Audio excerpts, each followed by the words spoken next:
Hello, welcome to Code Connect number three. We'll wait a few more minutes if any for other people to trickle in, and then we'll dive right in.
I guess we'll wait a couple more minutes. What do you think, Ryan? Yeah, maybe give it till 6:05. Yep, let's Sounds do that. good. We need some music or something to be able to play in while we're waiting. Zoning related music, of Yeah. course.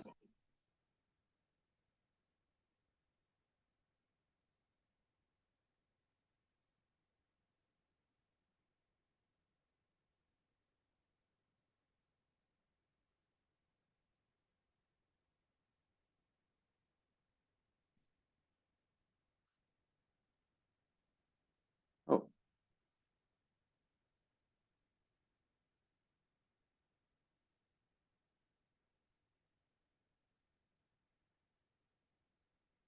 Tom is jumping in.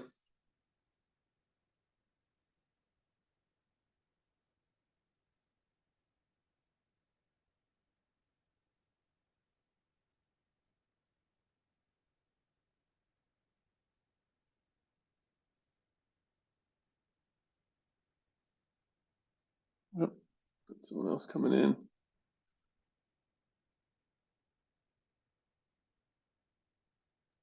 It paid to wait then, It sounds did. like. It did.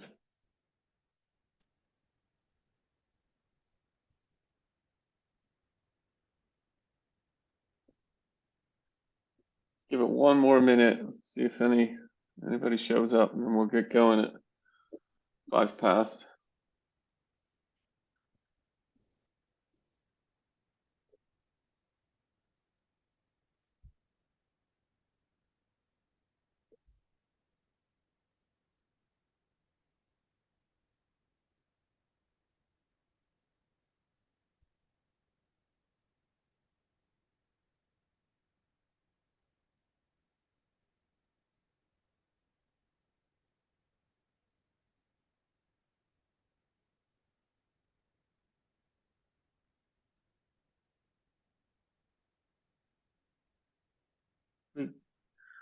We get going. It's 5 past. Let's do it. Um, yeah. Okay. Hello, everybody. Thank you to Code Connect number three. We're really excited to be here tonight. We're going to do a quick presentation, maybe 15, 20 minutes, and then we'll have plenty of time for Q&A. We're using Zoom, so this meeting is going to be recorded. We will get it posted up on the Engage Bozeman website in the next couple of days. And just to be mindful and courteous if posting and using the chat as part of Zoom. So just some quick meeting etiquette. We will answer questions in the order they're received. If you could put yourself on mute while we're giving the presentation and just unmute yourself when it's your time to speak. Use the raised hand function in Zoom. It's down there in the bottom. And we will, like I said, we will answer you in the order that's received. And just be mindful and please limit your question to one per person. And then once we've kind of gone through everybody's questions, we can go back and ask additional questions. We're gonna talk to you a little bit tonight about zone edge transitions and mixed use and non-residential districts. We're also going to give you a brief update on what we've been doing in terms of outreach. We're not going to talk about parking tonight. We figured there was a lot to discuss. So we're going to have another Code Connect soon to talk about parking and perhaps transportation. So having said all that, thank you for tuning in tonight. Hopefully you enjoyed the presentation. Hopefully you'll have some good questions for us. And I'm going to hand it over to Ryan from Code Studio as well. He's going to walk you through some slides. So thank you very much. Wonderful. Thank you, Colin. So as Colin said, tonight we're going to basically do a quick update on our outreach efforts as part of the project, and then get into the substance of the presentation focused on zone edge transitions and mixed use and non-residential districts, which were the topic of our February 14th work session with the City Commission. Just a refresh for anybody who doesn't know or hasn't been to a Code Connect before. The purpose of this project is to update the UDC, the development code, largely to implement the adopted policy goals that City Commission has adopted over the last several years, the community plan, the climate plan, the downtown improvement plan, also to improve the usability of the document and to ultimately promote a better sort of built environment throughout Bozeman. A quick look at the timeline. We so far have had 6 work sessions scheduled with City Commission. We've completed 5 of those on a variety of topics. The remaining work session later this month will be focused on transportation related issues. For the rest of the sort of spring and summer of this year, we'll really be doing the work of drafting changes to the code with a draft coming out toward the end of the summer, and then a period of public review, adoption, that whole process taking place over the latter portion of this year, with a goal to adopt the new updated code by the end of 2023. As always, we will plug the Engage Bozeman website, engage.bozeman.net/UDC. We regularly update the news feed on this site with meetings that are taking place, events that we're doing, and ways for you to get involved either in person or online, including outreach activities, stakeholder meetings, which we've sort of been having on an ongoing basis. Since the last Code Connect, at least, we've met with local designers and architects, builders, affordable housing developers, and sort of focus group settings. We've also been conducting, us and another member of our team, Interborough Partners, who specialize in engagement, has been conducting what they call intercept activities, and that's pictured here with Tom, who had joined momentarily and I think is still on the call. But these are basically sort of a tabling activity where we've gone and actually talked to people in the community to hear what they think about various development code related topics. We had some events at the Christmas Stroll, the Winter's Farmers Market, and also online engagement surveys, which sort of recreate this activity online. Here's a look at that page and a link as well, again, available on Engage Bozeman also, where you can sort of interact with a virtual version of these pamphlets, provide input, answer questions, and learn a little bit more about the various topics we're exploring. As part of that effort, we have created a sort of interim engagement report that really summarizes, at least as of February of this year, the feedback that we'd heard through those intercept activities and brochures, both in person and online. A copy of that report is available on Engage Bozeman, so you can find that just below the top of the page, and sort of see the data and analysis of a little bit about what we've been hearing so far, with those outreach efforts ongoing. So looking at the work sessions that I mentioned before, since the last Code Connect, we did have 2 work sessions this February. So one which we'll sort of update on today on commercial districts and transitions, and another focused on parking regulations, which we will talk about at a future Code Connect. We've also met with several of the advisory boards over the last couple of months to talk about our work on the code update, including the Sustainability Board, the Community Development Board, and the Economic Development Board. It might actually be called the Economic Vitality Board, if I remember correctly. So getting into the content. Today we're focused on 2 items. The first of these is Zone Edge transitions. And so when we spoke with the City Commission about this topic, we asked, which options of what we presented would you like to pursue as part of the UDC update? How do you want to go about regulating these transitions? As a quick reminder or intro, transitions are areas between where 2 different zoning districts abut. And specifically, we're looking at those areas where higher intensity mixed use and business districts like B3, the downtown zoning district, butts up against lower intensity residential districts like R2. And this map shows just to the south portion of downtown where this condition exists today in the zoning of Bozeman. So these red lines indicate the areas that we would look at as transitions or zone edges, rather. They can take place on alleys or mid-block. So we looked at some overall guiding principles, and I won't read through every single one of these, but really wanted to balance the needs of finding transitions that would work in a variety of settings, like I said, across alleyways, at lot lines, possibly even at streets, but that were also simple and easy to administer, that balance the ability to really control strictly the sort of architectural design of buildings that might lead to a more formulaic outcome versus tools that are looser but might not give you the level of control that you're hoping for. Things that might include vegetation or physical sort of buffer spaces, or even possibly looking at using different zoning districts and land use regulations as a transition themselves. Some of these tools are harder to do than others, might require changing the zoning map, and ultimately would be outside of the scope of the current project. Keeping in mind, of course, that all of this can use land area, precious land that is very expensive in Bozeman.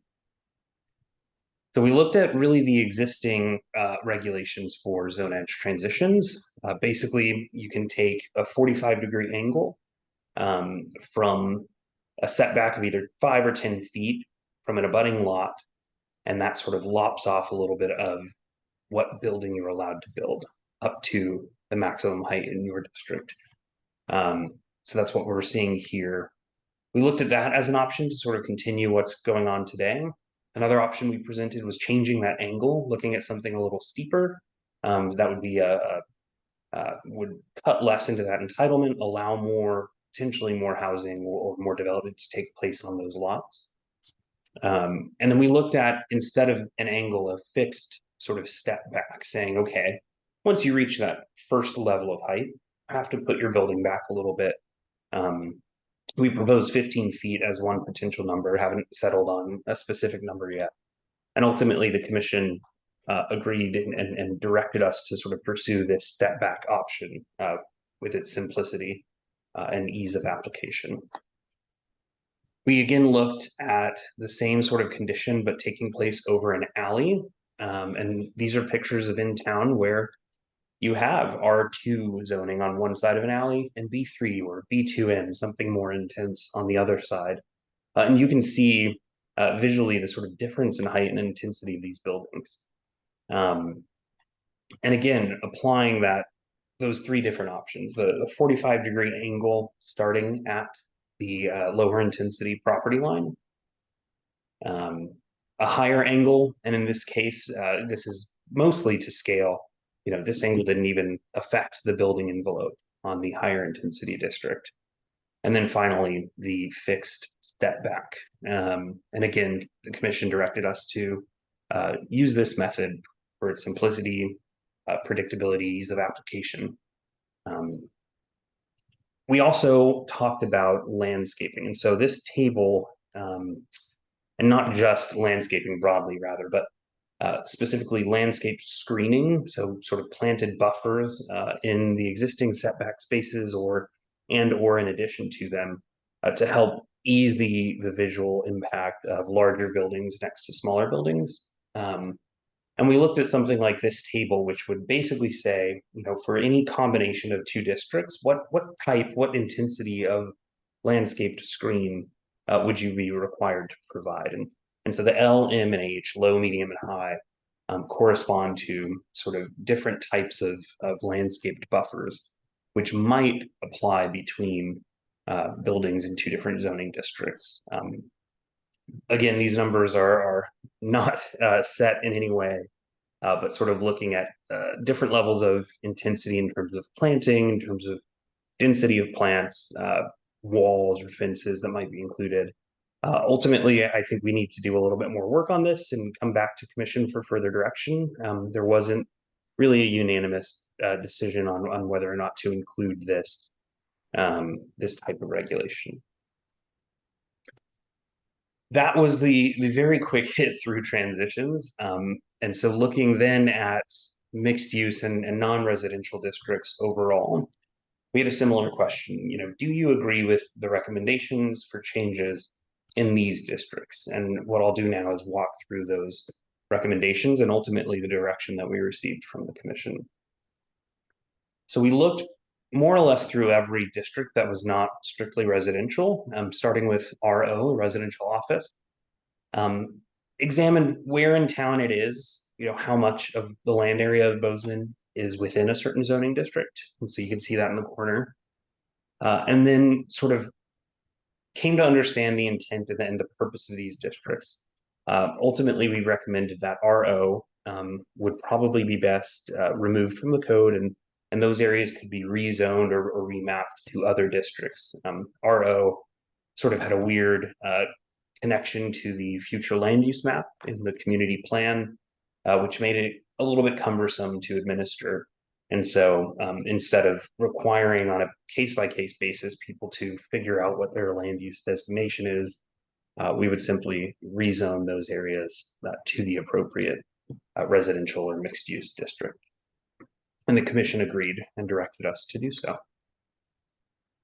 For B1, the neighborhood business district, it's a smaller portion of the city, one of the least common zoning districts, and it allows for smaller scale commercial activities with some residential components, not fully residential buildings, but portions of buildings.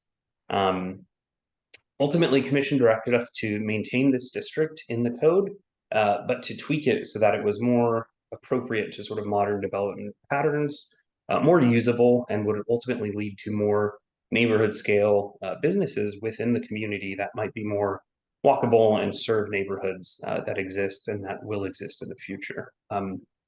This could include things such as increasing the height limit from the current 3 stories, 45 feet, to 4 feet, 60 feet, 4 stories and 60 feet, again with zone edge transitions to sort of ease that increased height. Increasing the maximum footprint. Buildings are currently limited to being smaller footprints, much smaller in some cases than typical commercial developments that you might see, even things like a pharmacy or a corner store. And to potentially allow for more residential options in the district, acknowledging the affordability issues that are ongoing in Bozeman. B2 is certainly one of the most common commercial districts, 10% of the city. And we looked at really B2 and B2M, which is a very similar district, but basically allows you to do residential by right. Whereas in B2, you have to go through a special permit process to do a strictly apartment building, a residential building. We wanted to balance the concern of losing commercial space or employment space to residences, while also balancing the needs for more residences and to address that affordability. And ultimately, we're directed to figure out an appropriate way based in policy to um, look at some of those B2 areas becoming B2M or allowing residential buildings, but not quite all of them. And so we'll be working to figure out that sort of distinction of what areas should remain more of the B2 and what should remain or become B2M. For business park, this is again one of the not quite as common zoning districts. It was really originally a more suburban style development pattern, more single use office park, employment centers. Um, it was specifically called out in the adopted community plan to, as it says here, review and revise or even replace this district to make it more urban, more walkable, to think about what uses are allowed. Um, and ultimately, Commission agreed and directed us to take a strong look at this district to allow for more urban standards, to allow for more services, places to eat, and possibly shop for employees in these areas to walk to lunch instead of having to drive across town. And Commission additionally asked us to accommodate some residential developments within this zoning district, again, to promote walkability to help address the affordability issues.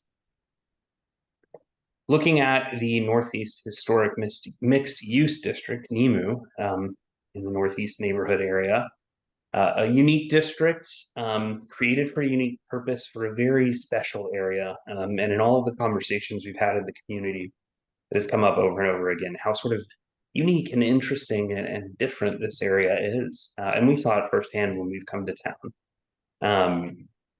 We were directed by Commission to clean up the district a little bit, modernize it. You know, we're looking at the sort of look and feel and format of the entire document.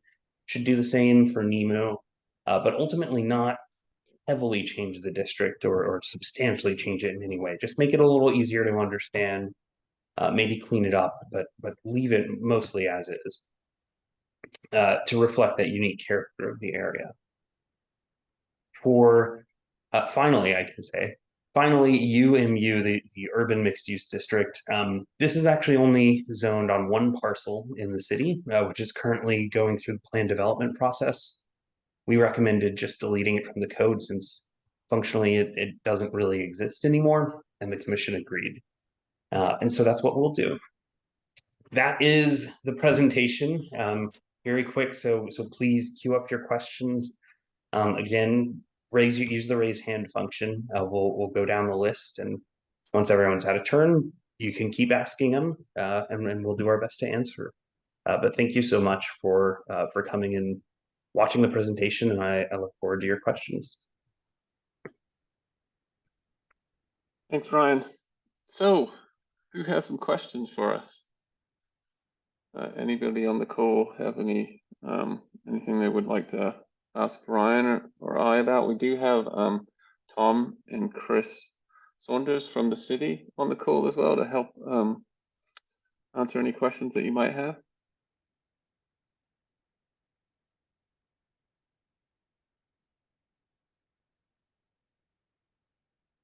Really, if somebody has a question about what we're doing or where we're headed or some of the thinking behind some of the policy changes that we're talking about. We're also, happy to answer any questions about parking that you have. Like Ryan said, we are going to do a co-connect specifically on parking. I think it probably deserves that kind of conversation by itself. we might pair that up with some of the transportation policy changes that are also being considered.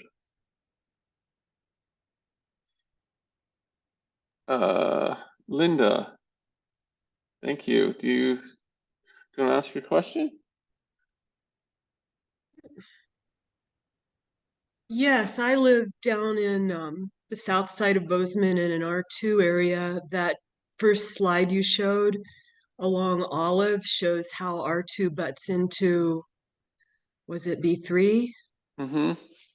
Yep. However, I'm understanding that R2 will no longer exist after this code transition happens. What exactly do you think this whole R2 area that butts into B3 will be turned into? Hard to say right now, but Because it could. that would matter on that zone edge transition on how I think about responding to the options. I think you could assume for now that it may turn into something more like R3, which would still likely require a height transition when it abuts something like B3. So on that chart that shows the different high, medium, and low transitions, where would somewhere like R3, what is it called on this chart? It is called RA right now. So the way this table works is it mostly applies on the zoning that's coming in. So if someone was in B3 and they were to do a project, then the buffer requirement would kick in. So if you look at B3 there, the B3 row, they would, if they were up against RA, which is the equivalent of R3, they would have to do that medium buffer. If they were next to RB, it would be low, and RC it would be low. And so, yeah, if you look at the next page that Ryan just flicked to, right, you might get a buffer that looks something like that potentially. I will state that the city commission is still having a conversation about these specifically these kind of landscape component of the buffers. It's probably not my turn anymore, so I'll save my next few. Okay, well, there's not a ton of folks with their hands up at the moment. So does anybody else have a question that they would like to ask?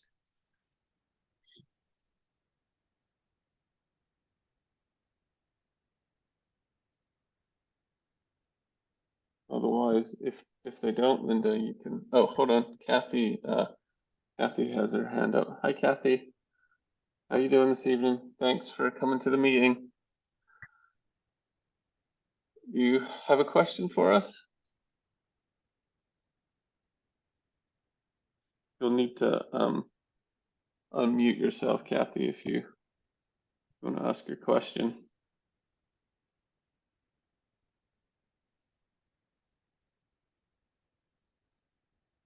And if you're having technical issues and can't unmute for some reason, do feel free to put the question in chat as well if you need to. Yeah, we can read from there. Well, Linda, if you want to ask another question, feel free, and we'll see if Kathy's having trouble. She can type her question into the chat, maybe. I think I'm actually okay. Oh, there you go. Hi, Kathy.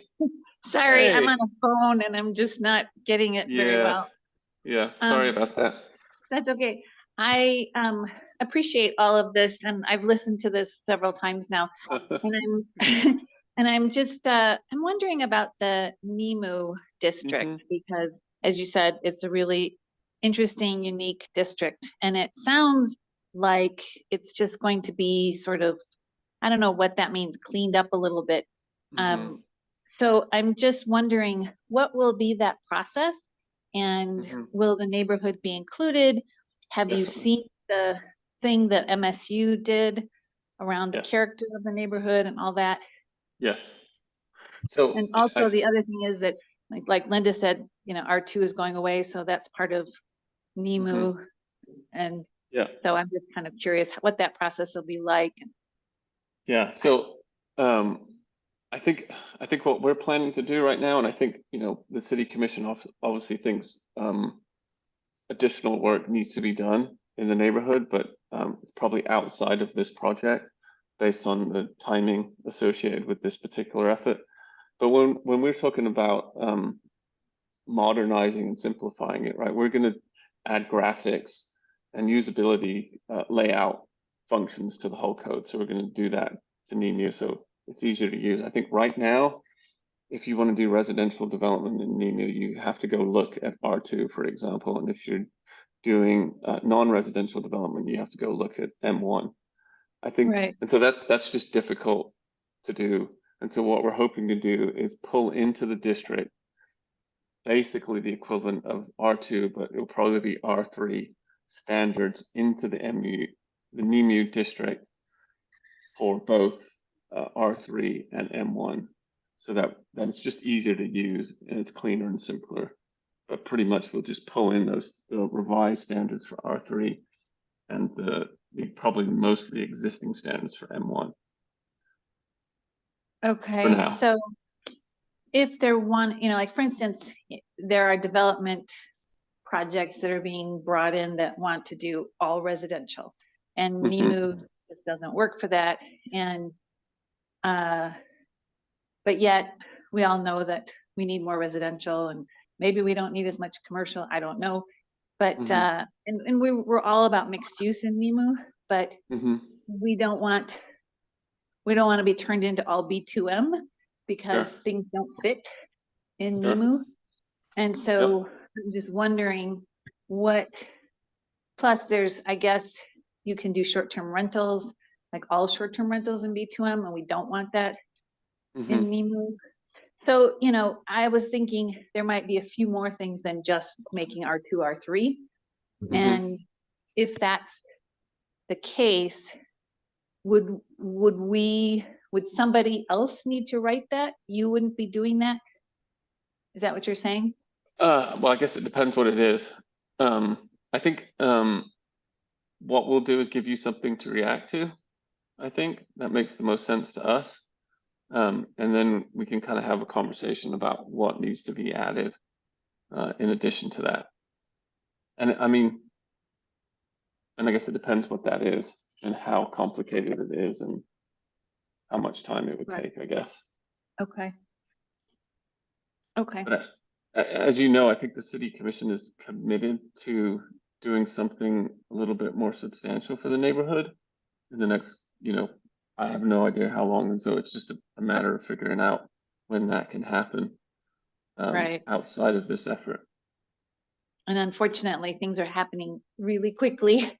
And so, you know, I'd hate to see it go into another couple years of, you know, something. So anyway, I just was wondering what your scope was going to be for this, and that would give the neighborhood a little bit of information. So thank you. Yeah. Okay. Thank you. So Kathy and Jason, can you speak to the fact that there might be a local effort already trying to come up with a solution? Yeah, I mean, I think Jason may be able to speak more to that, but I think that, you know, we as neighbors really would love to see it get updated in a more substantial way to make it, you know, kind of the cool neighborhood that it is, and have it reflected. And also what I would say, an affordable neighborhood, because it's traditionally been that. And so we'd really like to look at the code and see what we could do to make it more flexible, but also keep, you know, try to keep the character, which, you know, I've always been struggling to understand how to do that, because you know, it's very difficult to regulate character. And if you regulate too much, all the character goes away because everything looks the same. So it's a very difficult thing. So, I mean, we'd really like to have some creative ideas put into this so that this neighborhood could benefit from that. Yeah, I think part of the character of that neighborhood is it is very organic in nature, and there is a lot of different things happening. I think because mainly of the way it's zoned very differently. That is a little bit unusual to kind of be able to, you know, in a sense, pick your zoning. Most zoning districts kind of say, here's what you're supposed to do, you know, either you're mixed use or you're residential or you're commercial. The fact that you get to, you know, decide that you want to be residential and then you follow these rules, or, you know, manufacturing or whatever, and then you follow these rules is pretty unique. And I think that's partly what makes the district what it is. And I think, you know, that's maybe something we need to think through a little bit more as a way to kind of keep that kind of organic character that exists today. And I would agree that it's kind of a, we're gonna punt this, focus on the update of the code while all this stuff is happening in the neighborhood is a lost opportunity. So, and I think maybe the neighborhood could voice that wider and let you guys know that, to say, you know, but I heard you say, well, we might just take, because right now NEMU is kind of M1 with R2 in there, and we're like, we might just crank it up to R3. Right. And to me, that would be, I don't know that that's enough. And to Kathy's point, it's like when we did the RUDAT and all that, it was like, I don't, it's parts of R5, I think, and parts of B1 and parts of B2M and parts of this, and it's like, what, and Kathy and Linda and everyone, we kind of get back to it and go like, well, how do you regulate that? Well, and the answer is it's very hard. It's hard. And as you know, once you start open up that hood, it becomes, you know, even more complex, right? Once you open it up. Yeah. And I realize there's a lot of activity happening in there, but the last thing we'd want to do is do something too quickly and get it wrong, I would imagine. Or not quickly enough and get it and ruin it that way too. But so right. Unfortunately, our contract is there. We've been told pretty specifically, like, we have to be done with our work by the end of July in order to get this through the adoption process and into the system, so that it's done by the end of the year. And so that's the balancing act, I think, that we have to follow. And I would suggest if we open this thing up widely for a big conversation, we'll never make that deadline. I think the neighborhood's pretty tight, and they could probably come up to some conclusions. What do you say, Jason? In a week? I can't see who Nina Bozeman is. Is that Amy? I mean, yes, it's Amy. Sorry, I should have signed out of that. Oh, good. Well, we have to have some districts done and drafted in the next couple months. Yeah, so I don't know what your time frame is, but we'll have something on the table for you to look at. But it will be something more like, you know, what we alluded to in terms of, you know, simplifying and modernizing, as opposed to kind of really getting in there and bifurcating and figuring it out. Happy to try and have that conversation with you to see if, you know, if there's something we can do within the constraints of our timeline. So I have a question. I'm sorry. I don't mean to please. interrupt, so if the neighborhood somehow got together and, you know, hired somebody or tried to do it ourselves, which I think we can do a certain amount, but I think that if we really wanted to make this unique code and make it really work and try to keep that organic sort of thing, if we could either hire somebody or find somebody to help us, and we came to you with a bunch of ideas, would that help? I mean, could you then incorporate those, or if they made sense, or? Potentially. I guess it all depends on timing, and you know, I guess we'd have to look to the city, you know, as the entity that's kind of, you know, they're our boss, and so they kind of have to help us steer the way.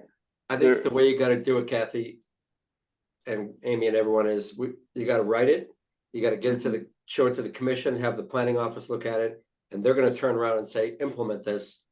to the Code Studio guys, and they Yeah. can or cannot do that at the time, It- but it's not. It, and it would be great if it fit within our system that we're creating. That was So, simple. That was yeah. simple. Right. But there's no reason, and you can all tell me if I'm wrong here, that in a sense, we can work up what we're going to do.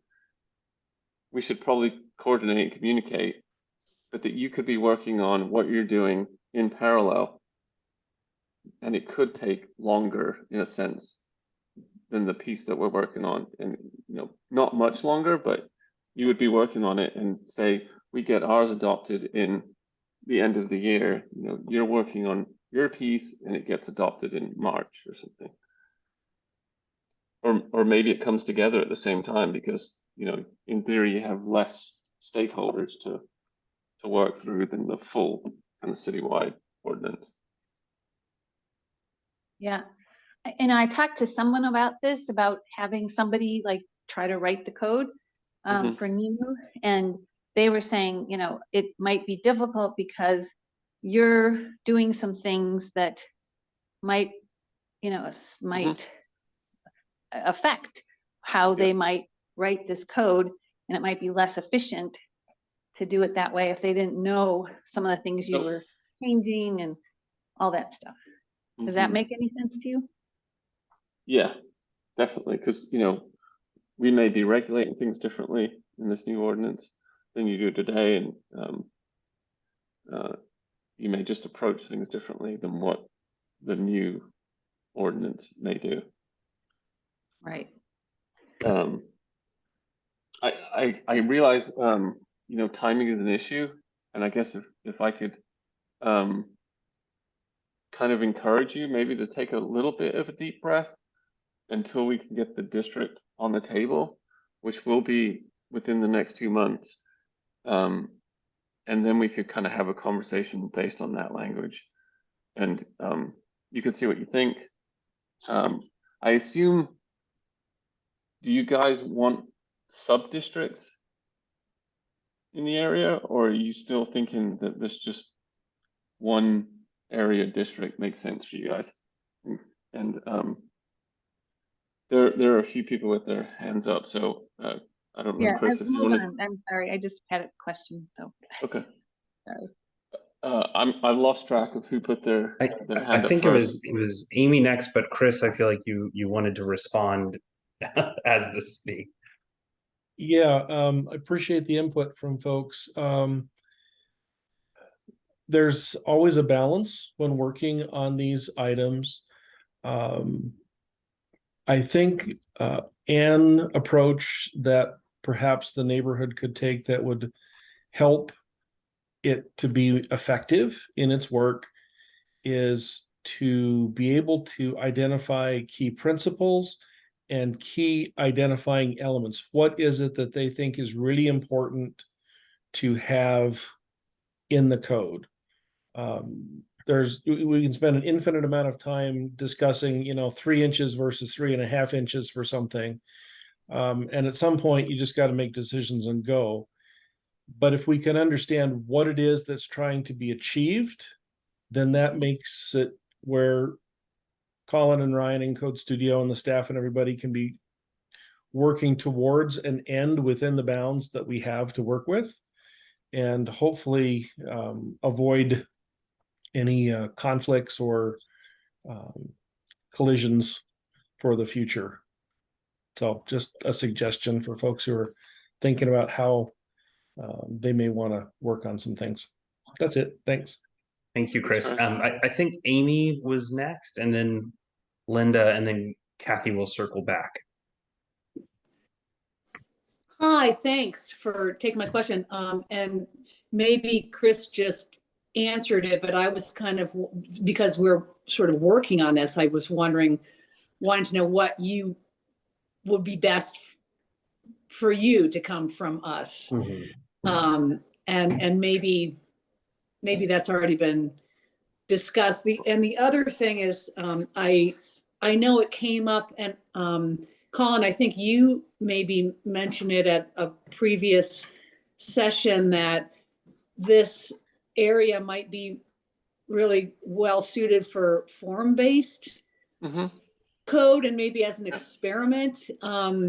You know, if we just we want to make this happen in, you know, work within what's going on and try to make this go as easily and quickly as possible. So Mm-hmm. looking for direction, you know, from you guys of how we can best, because we're volunteering our time, and you know, how can we best do that?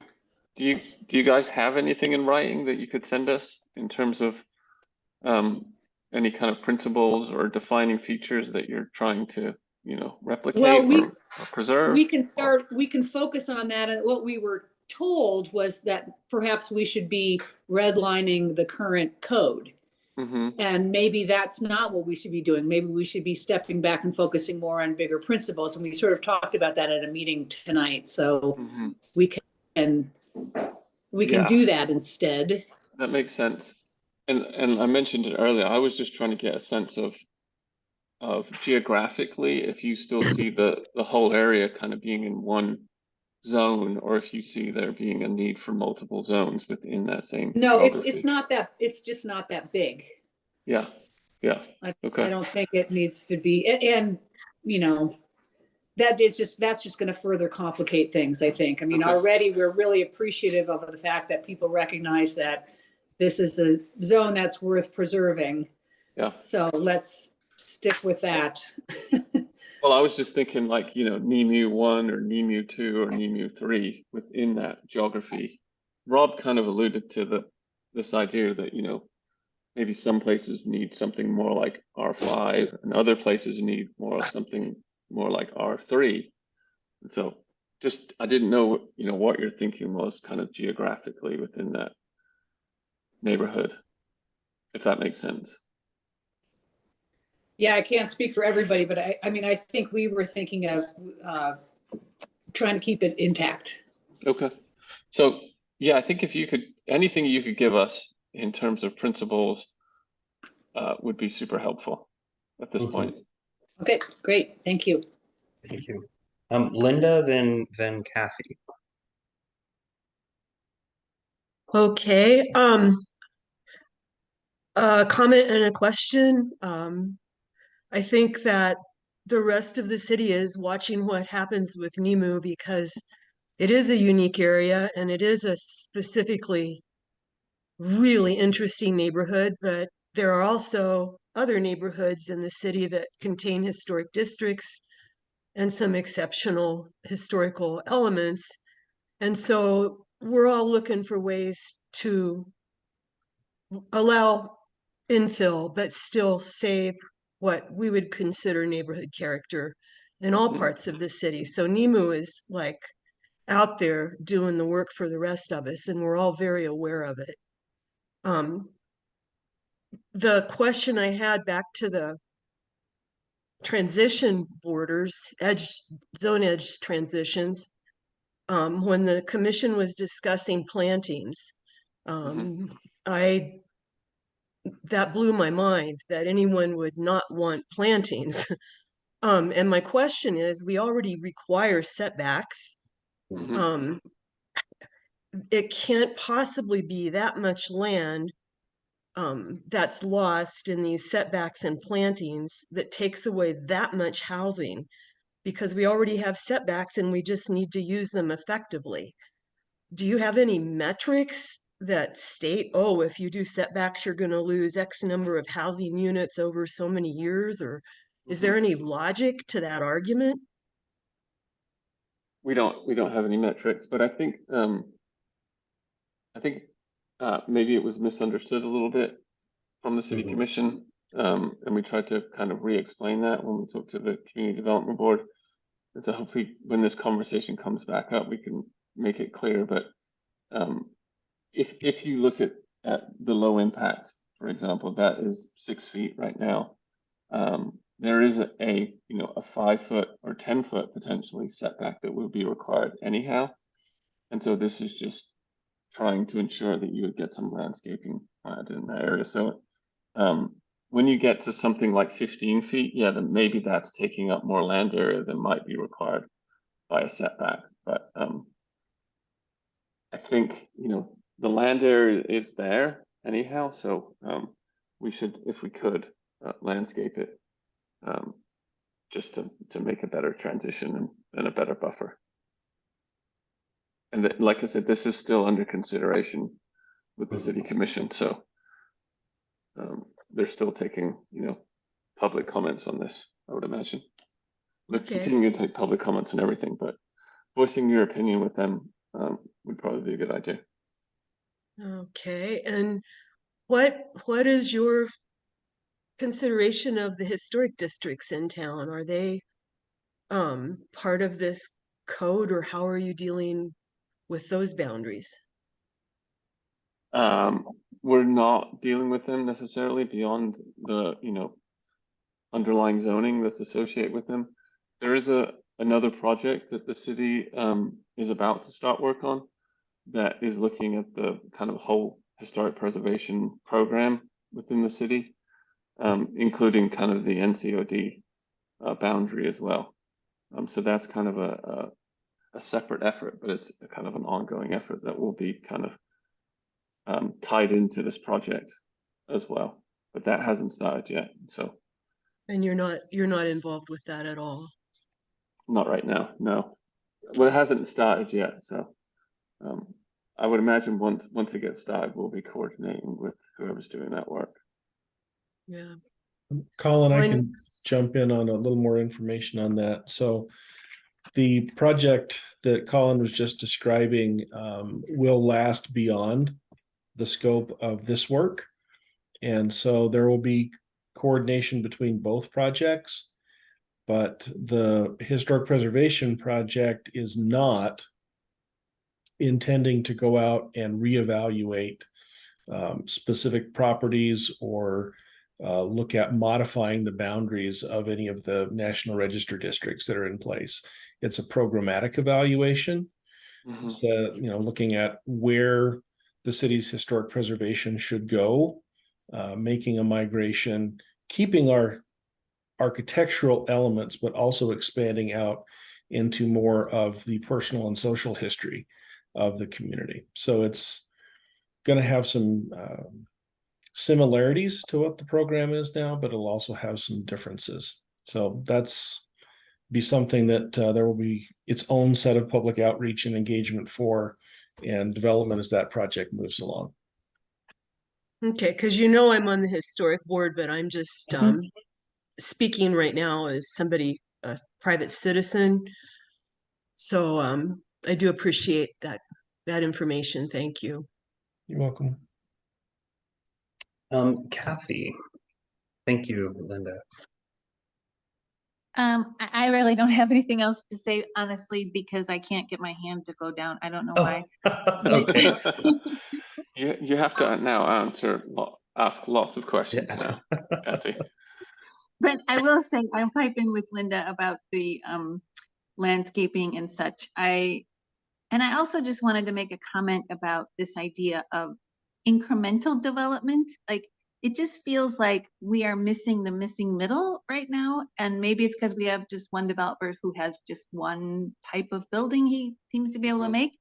But I just don't know what kind of thing in a code will say you need lots of different kinds of housing types, not just big, tall buildings. And I'm not saying they're that tall, but, considering a city, but for us, like 9 new buildings that are 6 stories tall is pretty substantial to a neighborhood. And that's the Northeast neighborhood, not necessarily NEMU, but that could happen in NEMU. And I'm just wondering, how do you get the incremental and how do you get the missing middle? It's difficult. And more is allowed, Yeah. One thing I would point out, and Colin, I'll let you answer the bulk of that question. Go But for it. in the current code, the intent and purpose statements of many of the residential districts do echo that desire for more of those missing middle type housing typologies, townhouses, smaller infill development, 1 to 4, 1 to 5 unit buildings. It's just a matter, I think, of matching the development standards to that desire, and also a matter of the market meeting that desire and whether, ultimately private developers choose to develop that way or another way. But I'll leave it at that. It's in the current code in terms of intent, and I think it is certainly worth pursuing, and part of the scope of this project is to pursue that type of development as well.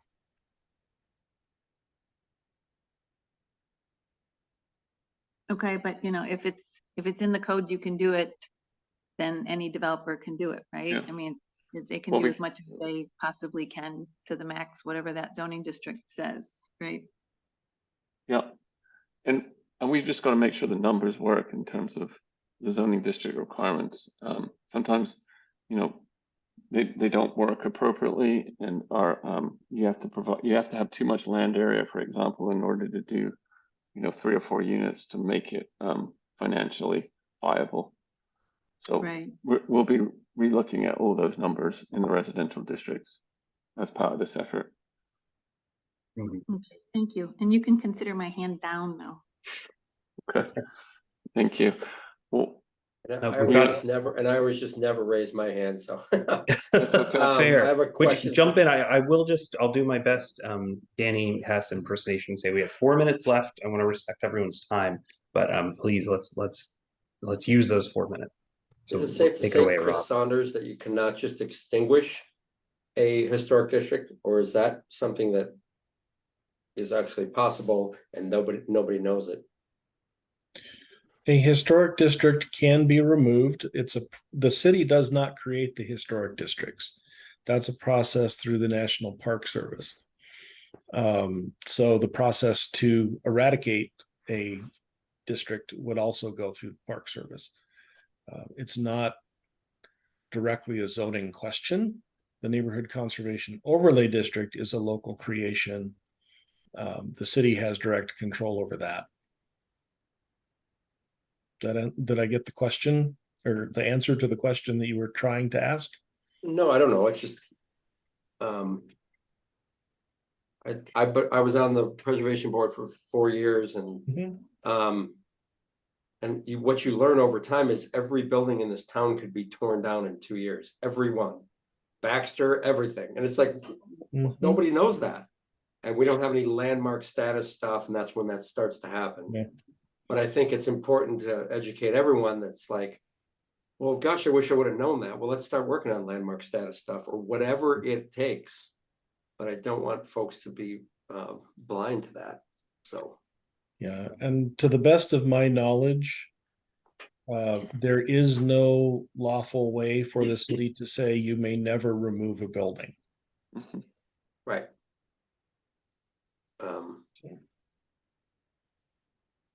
I like to say historic districts are like cemeteries. They're hard to move, but they move them sometimes.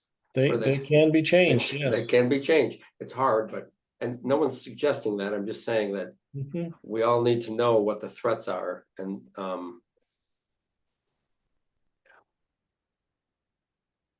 there's a joke here. Kathy, I see you have a question as a joke. We found our troublemaker eyes, but Well, we are going to be at the INC meeting tomorrow. For anybody that is going to be at that meeting. So Same show. it's a very similar show. We're going to add residential districts to that. And was there talk that parking was going to be tonight or no? originally, yes, but we decided to move that to our next Code Connect for time and content's sake. It's just such a big conversation in its own right, as well as transitions and commercial districts being a big conversation. It kind of ended up being too much for one meeting. And does that get noted anywhere when it gets changed? At the beginning of the presentation. It was outside my calendar. It was going to be transition and parking, and yeah, we didn't want to talk to you for 45 minutes, quite frankly, and so we were worried there's too many slides, and we wanted to give you guys enough time to have a conversation and talk to us. So we did post the reminder post in Engage Bozeman, removed parking, but not the original invite. I do realize I might have put parking in the Zoom event title itself. And in the future, I will double check those before we leave those up. Hey, you just get to have another conversation with us, Rob. So Yeah. we'd We love to just see need to get, we need 200 other citizens on here is what we need. Yeah, yeah. Yeah, do please, tell anyone on the call, anyone to join the next one and those after that, and any other opportunity you can. Our project and our work can only be improved by talking to more people and learning more about the community from people who actually live there and participate. Yeah. And you can call in from anywhere in the world, in theory. Yeah. Will you be in person at Inc. tomorrow, or will it be a No. Zoom meeting? It'll be on Yeah. Zoom? It'll be a Okay, WebEx. just I wondered. think. Yeah. We won't be there. Anna, the planning director, will be there, and I assume Danny, and so we will be zoomed in by the magic of the interwebs. Okay. I do see Chandler, you have your hand up. We're over time, but please ask your question. We'll stay on. But anyone else who you can stay on or not. But we'll call this the last question. And please take it away. Yeah, I don't really, I think most people don't know how to access your meetings or what your schedule is or how to plan for them. I mean, are you just here for a week or 2 weeks? How do we find out? I'm only on this because somebody sent me the link, but I have no idea where the link was. Engage Bozeman is your primary tool to find out what's going on about this project. Okay. Do you have Okay. that?